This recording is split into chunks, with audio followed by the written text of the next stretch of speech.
Hello, everybody.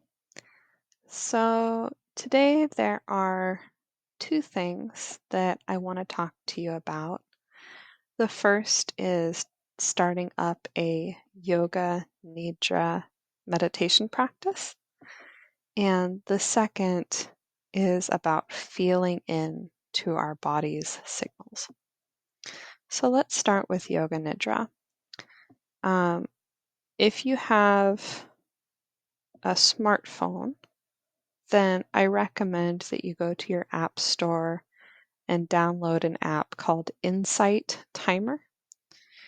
It's a meditation app that has several different types of guided meditations on it, in addition to just being a timer for your own personal meditation. And one of the types of meditations that you can find on the app is called Yoga Nidra. And I'm just going to read you from their description what Yoga Nidra is. Yoga Nidra, or conscious sleep, is a form of restorative meditation. It can restore the body and mind and is ideal for sleep deprivation. It is a tantric meditation practice that induces brainwave patterns associated with rest and digest nourishment. Attention is focused on the breath and guided through the body, activating a state of effortless non-doing. It is commonly practiced lying down, and meditators may fall asleep, defocus, and let attention ebb and flow naturally. So I'm imagining that from that description, you can see why this type of meditation might be particularly useful for those of us with chronic fatigue syndrome, where we have both a lack of restorative sleep, anxiety, and oftentimes insomnia when it comes to trying to fall asleep, and also a lack of the rest and digest signals from our nervous system. I have met several people who have found great benefits in improving their symptoms with Yoga Nidra, and I also use Yoga Nidra personally in order to keep myself from relapsing. I recommend that you practice this form of meditation several times per day if you tolerate it. And you can expect to probably fall asleep during the practice. That's okay. So I encourage you to look through one of the many Yoga Nidra guided meditations on the Insight Timer app and just start practicing once per day and see how it feels for you. If you like how it feels, then you can go ahead and Richard. Richard. There you go.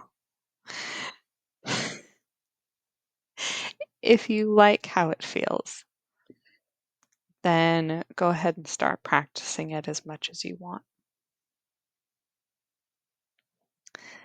Okay, let's talk about leaning in to the signals in our bodies. So, when Richard here feels tired, he takes a nap, right? When he feels scared, he runs and he hides. When he's angry, he hisses and he bites.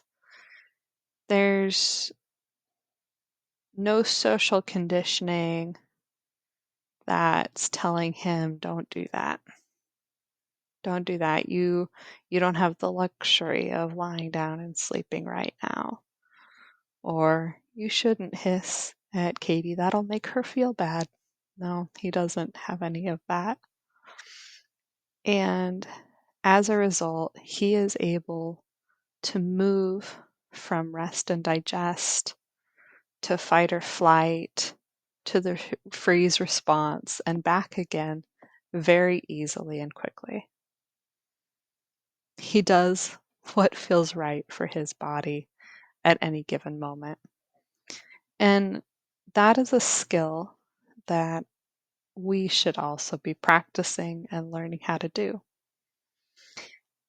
As simple as it sounds, we often overlook or judge the signals that our body gives us, and we oftentimes try to suppress it. If we need to take a nap during the day, we may fight it because we feel like there's things we need to get done, or we're afraid that we'll oversleep, or we're afraid that we'll be Richard, hope you didn't stop my recording.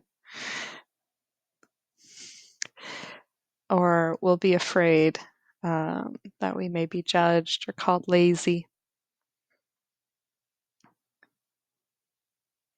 And we get into this habit in our culture of simply ignoring our body's signals.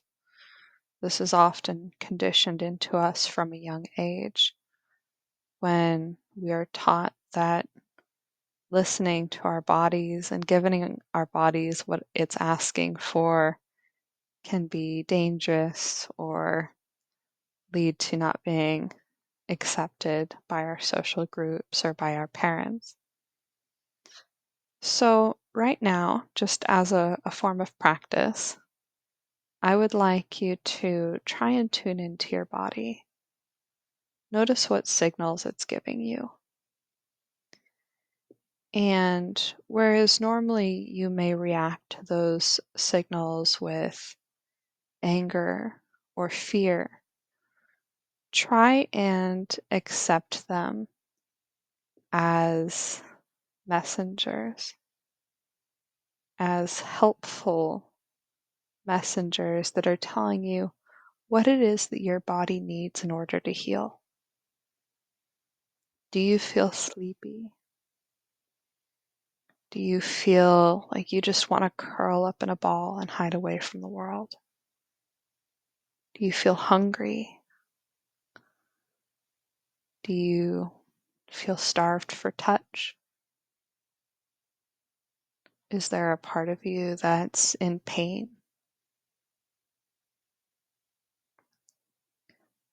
It can be refreshing to begin to look at these signals in a new way. That pain or that heaviness, they're not things that you need to make go away. They are check engine lights in a car. We need to. Richard, come here, buddy.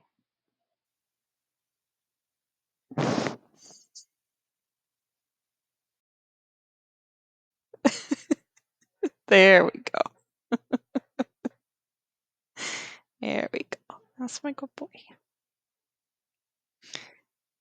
For anybody that owns a cat, you may be aware that cats are very good at setting boundaries. When they want to be touched and they want your affection, they will let you know. And when they don't want it, they will also let you know. And they don't feel bad for telling you what it is that they want at any particular moment. And just because they consent to touch in one moment does not mean they are going to consent to touch in the next moment. The cat, I think, is a model animal for learning the skills that we need to recover from chronic fatigue syndrome. The listening to the body, the communication, almost in a selfish way, but they don't feel bad for asking for what they need, nor should they. They bring us so much joy just by existing and just being who they are in any given moment, even when they're pains in the butt, or even when they aren't responding to a particular situation the way that we want them to. That's kind of what makes them so great. And it's not uncommon for us to develop habits of overwork or being hard on ourselves, self judgment, people pleasing, and all of these other unhelpful ways of interacting with other people and with ourselves that can contribute to keeping us sick. So I encourage you, if you have a cat, study them. And if you don't have a cat, maybe watch more cat videos on YouTube. See what characteristics of the cat you can incorporate into your life today. Take joy and pleasure in the cat naps. When you are anxious or scared, allow your body to react in the way that is natural for it. I'm not saying that you should be a jerk to your partner or yell at the person who's trying to help you. It's more a matter of being aware that there is space to ask for your needs to be met.